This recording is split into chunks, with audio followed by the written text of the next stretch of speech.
সামান্য জ্বর সর্দি কাশি হলে অনেকে আমাকে জিজ্ঞেস করেন, ডাক্তারবাবু কী খাবো, আমার জ্বর হয়েছে, কলা খাওয়া যাবে, ভাত খাওয়া যাবে?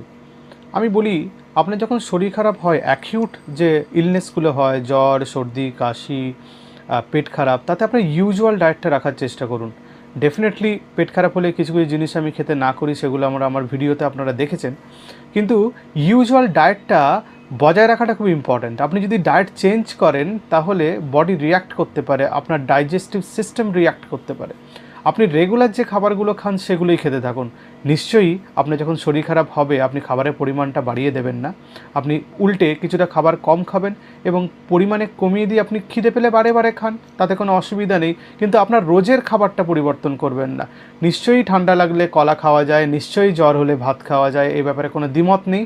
তবে আপনার স্বাভাবিক যে খাবার দাবার রোজের, সেটাই বজায় রাখার চেষ্টা করুন।